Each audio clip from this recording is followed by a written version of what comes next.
Hello friend, बागवानी channel में आपका स्वागत है। फ्रेंड, आज हम आए किचन गार्डन में। और आपको पता ही है कि मेरा एक छोटा सा किचन गार्डन है, लेकिन मुझे जहाँ भी जगह खाली मिलती है मैं कुछ ना कुछ प्लांट लगा के रखती हूँ। कुछ वेजिटेबल के कहीं भी मुझे कुछ खाली जगह मिल जाती है तो मैं छोड़ती नहीं हूँ जगह को। और फ्रेंड, अभी जून जुलाई का आ ही गया है मौसम। जैसे बरसात के मौसम में आप कौन कौन सी सब्जियाँ ग्रो कर सकते हैं। जून तो जाने वाला ही है, आगे हम रेनिंग सीजन की बात करेंगे कि हम कौन कौन सी सब्जियाँ बिना कीड़े के, क्योंकि रेनिंग सीजन में ना कीड़े बहुत ज़्यादा लग जाते हैं, तो हम ऑर्गेनिक तरीके से ही बताएंगे कि आप कौन सा स्प्रे करें और कैसे घर में ही बीज तैयार करें, ताकि आपको बीज भी खरीदने की बार बार जरूरत ना पड़े। और 3D प्लांट हम बताएंगे कि कौन से प्लांट आप 3D बनाएं, कि कैसे आपको सालों साल आपको गार्डन में ये आपको हार्वेस्टिंग करने को मिलती रहे और आपको मार्केट से सब्जियां ना खरीदनी पड़े। ये तोरई के बीज हैं जिनको गिलकी भी बोलते हैं। इस टाइम अगर आप जुलाई में इनको ग्रो कर रहे हैं तो इनको भिगो के ग्रो ना कीजिए। भिगोने के बाद आपके प्लांट ग्रो नहीं होंगे और आपके कोई भी गिलकी की बेल आपकी निकलेगी नहीं, प्लांट खराब हो जाएंगे, क्योंकि बारिश का मौसम होता है। बारिश आने से आपके ये बीज खराब हो जाएंगे। सबसे पहले आप मिट्टी की बात करते हैं। मिट्टी ले लीजिए अपने गार्डन की और ले लीजिए नीम खली। राख जरूर ले लीजिए, पोटासियम और फास्फोरस से भरपूर मात्रा होती है इनमें। और गोबर की खाद ले लीजिए, राइस हस्क ले लीजिए और फंगेसाइड जरूर से जरूर डालिए। ये सारी मिश्रण करके आप या तो जो नर्सरी में छोटे छोटे पोट आते हैं सीड ग्रो करने के, आप वो ले सकते हैं। इनमें देखिए ये मेरी सारी तोरई की बीज और लौकी के बीज मेरे ग्रो हो गए हैं। अगर आप ऐसे ग्रो कर रहे हैं तो इस टाइम जैसे बारिश का मौसम है, गर्मी है, तो आपके सीड जल्दी ग्रो हो, उसके कारण आप इसमें एक बोरी भिगो के सीड आपने ग्रो कर लिए। एक एक सीड, दो दो ही सीड डालिए, ज्यादा सीड इनमें नहीं डालना। एक एक सीड ही बहुत आसानी से, देखिए मेरे निकल भी रहे हैं, बहुत अच्छे से ग्रो आ रहे हैं। ये 3 दिन पहले ही ग्रो किए थे। और बोरी एक ले लीजिए, कोई भी एक बोरी लेके गीला करके इसके ऊपर से ढक दीजिए, जिससे क्या सीड आपके 2 या 3 दिन में ही इतने अच्छे हेल्दी ग्रो होंगे। तो फ्रेंड, ये एक टिप थी, आप जरूर आजमाइए और आपके सारे प्लांट ग्रो होंगे, बहुत अच्छे से ग्रो होंगे। देखिए मैंने ऐसे ही ये ग्रो किया। अब जैसे ही आप देखते रहें कि ग्रो हो गए तो आप बोरी को हटा दें। अब बात करते हैं गिलकी पे लगने वाले रोग। इसमें जो लीव माइनर होता है वो लग जाता है, पत्तियां खराब होना शुरू हो जाती है और फ्रूट में भी कीड़ा लग जाता है। जो गिलकी होती है ना, इनमें भी कीड़ा लग जाता है। तो फ्रेंड, सबसे पहले तो आप नीम ऑयल का स्प्रे कर लीजिए, हैंड वॉश का स्प्रे कर दीजिए। इसमें कभी कभी आप इनो का भी स्प्रे कर सकते हैं और राख स्प्रे कर सकते हैं। राख को सूखी भी छिड़क सकते हैं। अब बात करते हैं हम घर में ही बीज कैसे बनाएं। सबसे पहले आप देखिए, कोई हेल्दी सी लोग जो तोरी होती है ना गिलकी, उसको आप रख दीजिए बेल के साथ। बेल से तोड़ के ना कीजिए, इसको बेल पे ही सूखने दीजिए। कुछ दिन में ये जब सूख जाएगी, बिल्कुल सूख जाए, तब इसको तोड़ के आप रख लीजिए और अगली साल इसी से ही बीज बना के ग्रो कीजिए।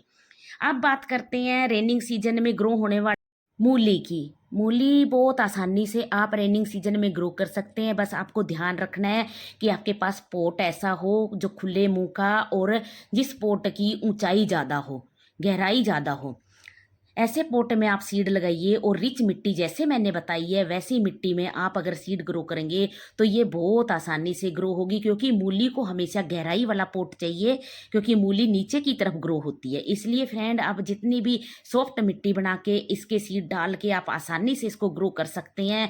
आप 1-2 घंटे की धूप आती हो वहाँ इसको रखिए। अगला प्लांट है हमारा।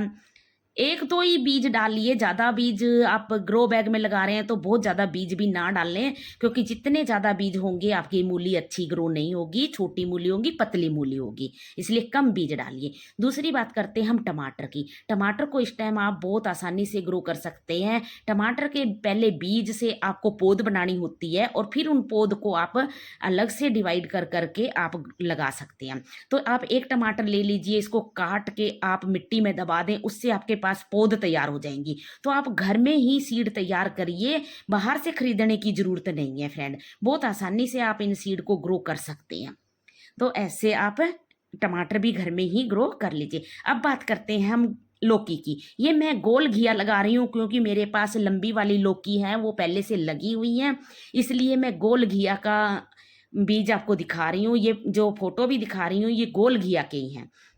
आप गोल घिया को पका के भी सीड बना सकते हैं, और नहीं तो बीज भंडार से भी आप इनके सीड ले सकते हैं। तो फ्रेंड, इनके सीड भी आप भिगोइए मत। जून जुलाई में जब भी हम सीड लगाते हैं, खासकर जुलाई में, तब हम इनके सीड ग्रो करते हैं, तो हम भिगो के इनके सीड ग्रो नहीं करते हैं। अब हम बात करते हैं स्प्रे की। स्प्रे आप नीम ऑयल का कर सकते हैं। नीम को क्रश करके, या कच्चा नीम होता है ना जो, उसको भी क्रैश करके उसमें पानी घोल के आप उसका भी स्प्रे कर सकते हैं, और राख भी आप छिड़क सकते हैं, जिससे आपके प्लांट पे कभी भी कीड़ा ना लगे और फ्रूट में भी कीड़ा ना लगे। जो लौकी हैं, जो भी आपके वेजिटेबल हैं, उनमें भी कीड़ा ना लगे। और हमेशा, अभी बारिश का सीजन है, मचान बना के रखिए, जैसे रस्सियों की सहायता से आप फल को ऊपर की तरफ, वेजिटेबल कोई भी हो, ऊपर जो बेलनुमा वेजिटेबल होती हैं उनको आप रस्सियों की सहायता से ऊपर की तरफ चढ़ाएं, ताकि नीचे बारिश का पानी अगर जमा भी हो गया तो आपकी सब्जियां खराब नहीं होंगी, आपकी बेल भी खराब नहीं होगी, और आपको सालों साल इसी बेल से सब्जियां मिलती रहेंगी। बात करते हैं बैंगन के प्लांट की। बैंगन का प्लांट आप जब भी बीज से ग्रो कर रहे हैं, तो आप एक दो बैंगन पका लीजिए, इससे आपको घर में ही बीज मिल जाएंगे। और बात करते हैं 3D प्लांट की। 3D प्लांट, जब आप बैंगन का पौधा 2 बित का हो जाए, तो उसमें आप पिंचिंग कर दीजिए। पिंचिंग करने से क्या होगा कि आपके कुछ फूल बनेंगे, कुछ फल आएंगे, और कुछ फल मैच्योर हो जाएंगे। ऐसे करके आपको बार बार, हर बार आपको हार्वेस्टिंग मिलती रहेगी। देखिए, जैसे कुछ में अभी छोटा फल दिखाया, ये कुछ बड़ा फल भी हो गया है, और कुछ मेरे पास अभी फूल भी आ रहे हैं। इसको बोलते हैं 3D। 3D ये बनता है जो हम पिंचिंग करते रहते हैं। कुछ टहनियों की पिंचिंग हमने कभी किया, कुछ टहनियों का पिंचिंग हम 8-10 दिन बाद करेंगे, तो उससे क्या होगा कि फल और फूल एक साथ बनते रहेंगे, और आपको बार बार हार्वेस्टिंग मिलती रहेगी। राख का स्प्रे जरूर कीजिए। लीव माइनर का प्रॉब्लम इस टाइम जरूर आते हैं जून जुलाई में। और पानी बहुत ज़्यादा ओवर वाटरिंग ना करें, एक बार पानी भर दीजिए। अगर ग्राउंड में लगाएं तो फिर कोई दिक्कत नहीं है। अगर बारिश का ये खुले में लगाएं तो फिर इनको धूप और पानी अपने हिसाब से ले लेता है प्लांट। लेकिन गमले में लगाया तब आप ध्यान रखिए कि फंगेसाइड का घोल अभी जरूर डाल दीजिए गमले में। ये मेरा एक देखिए, जो भरते वाले बैंगन होता है ना, वो भी लगा है, और एक ही आया है, और इसमें फूल भी बन रहे हैं अभी। तो फ्रेंड, ऐसे आप प्लांट लगाइए। 3D आप खुद बना सकते हैं। कुछ टहनियों की पिंचिंग कर देंगे तो आपके पास खुद 3D प्लांट बन जाएंगे। ये देखिए, मेरे पास करेला आया था घर में, जो हम बनाने के लिए होता है ना, वो मेरा एक करेला पक गया था, और मैंने वही बीज डाल दिए, और अब मेरे देखिए बड़े वाले करेले लग गए हैं। और जब इनको हार्वेस्ट करूंगी फ्रेंड, तो आपके साथ वीडियो जरूर शेयर करूंगी। तो ऐसे आपके पास भी कभी कभी ऐसा होता है ना, हम रख के भूल जाते हैं या काफ़ी दिन बना नहीं पाते, तो वो सीड, करेला तो खासकर रेड हो जाते हैं बीज, तो आप उन बीज को छिड़क दीजिए, मिट्टी में दबा दीजिए, कुछ ही दिनों में आपके पास बेल आ जाएगी, और 20-25 दिन में ही आपको करेला हार्वेस्ट करने के लिए मिल जाएगा। और ये मैंने देसी करेले के भी बीज डाले हुए हैं। देखिए, इसमें भी करेला शुरू हो गया है। तो ऐसे करके आप, मैं झाड़ियाँ डाल देती हूँ, ताकि करेले की बेल हमेशा झाड़ियों पे चलती है, और जैसे इनको फैलने को जगह मिलेगी, तो आप खुद ही देखेंगे कि ढेर सारे करेले आपको हार्वेस्ट करने के लिए भी मिल जाएंगे। अब बात करते हैं मिर्ची की। जून जुलाई में आप मिर्ची जरूर ग्रो कीजिए, लेकिन मिर्ची में मरोड़िया रोग लगने का इस टाइम ज़्यादा होता है। इसमें मरोड़िया रोग ज़्यादा लगता है, पत्तियां मुड़ जाती हैं, और फल कम आते हैं, मिर्ची कम लगेगी, फूल भी कम बनेंगे, और मिर्ची भी कम लगेगी।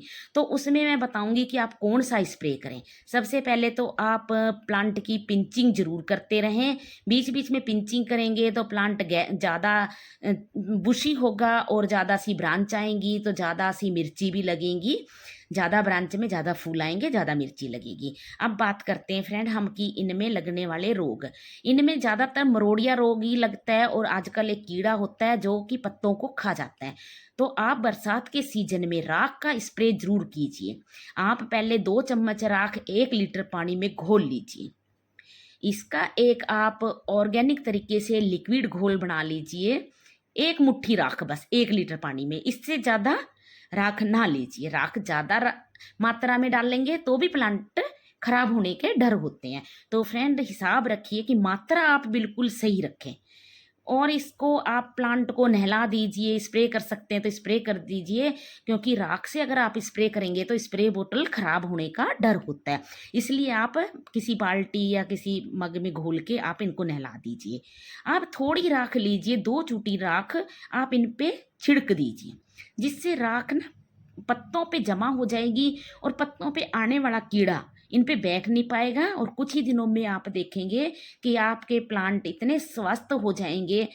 ये जो कीड़े वाले पत्ते हैं ये सारे पत्ते झड़ जाएंगे और न्यू पत्ते आएंगे, और आपके स्वस्थ प्लांट पे ढेर सारे फूल और फल, और आपको बार बार हार्वेस्ट करने का मौका मिलेगा। इसलिए फ्रेंड, ये छोटी छोटी जानकारी है, अगर आपको अच्छी लगे तो मेरे चैनल को सब्सक्राइब और लाइक ज़रूर कर लीजिए। पुदीना आप इस टाइम ग्रो कर सकते हैं, आप गमले में ग्रो कर सकते हैं, लेकिन पुदीने में भी इस टाइम एक कीड़ा आता है, उड़ने वाला कीड़ा, और वो पत्तों को खा जाता है। तो फ्रेंड, ध्यान दें कि बरसात में ना ढेर सारी बीमारियां इन प्लांट पे लगती हैं, और उनका हम अगर ऑर्गेनिक तरीके से ही इलाज करेंगे ना तो बहुत अच्छे से हमारे प्लांट ग्रो होंगे। आप इसकी कटिंग को काट के ग्रो कर सकते हैं, कटिंग को पानी में रख लीजिए, जब रूट बन जाए तब भी आप इनकी कटिंग को मिट्टी में दबा के ग्रो कर सकते हैं। गमले में बहुत आसानी से ग्रो होगा, लेकिन गमला चौड़ाई में जो बड़ा आगे से फैला हुआ गमला हो, चौड़ाई में ज़्यादा हो, क्योंकि इसकी बेल की तरीके से ही फैलता है। अगला बात करते हैं हम जून जुलाई में लगने वाली पालक।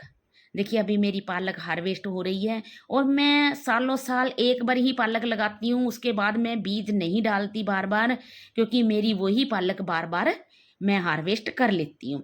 पालक को जब भी काटें हमेशा ऊपर से काटें, 3 उंगल 2 उंगल छोड़ के आप ऊपर से कटिंग करेंगे।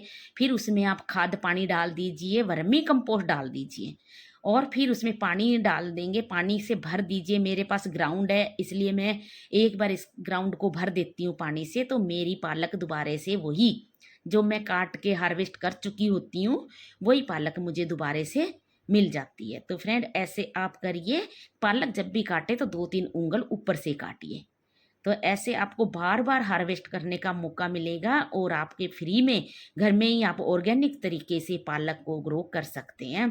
तो एक छोटी सी जानकारी है फ्रेंड, अगर आपको अच्छी लगे तो मेरे चैनल को सब्सक्राइब जरूर कीजिए और ऑर्गेनिक तरीके से खाइए। अगर आपके पास बार बार कीड़े लग रहे हों, चींटियाँ लग रही हों, तो आप इनमें हल्दी का स्प्रे कर सकते हैं, राख का स्प्रे कर सकते हैं। राख डाल के मिला दीजिए, हल्दी डाल के मिट्टी में छोड़ दीजिए। ये मेरे पास अभी लगे हैं, परवल का प्लांट है, अभी इसमें लगे नहीं है, सिर्फ फूल फूल आए हैं, फूल भी बहुत कम आए हैं। तो देख सकते हैं आप, ऐसे घर में उगाइए फ्रेंड, छोटी सी जानकारी है। थैंक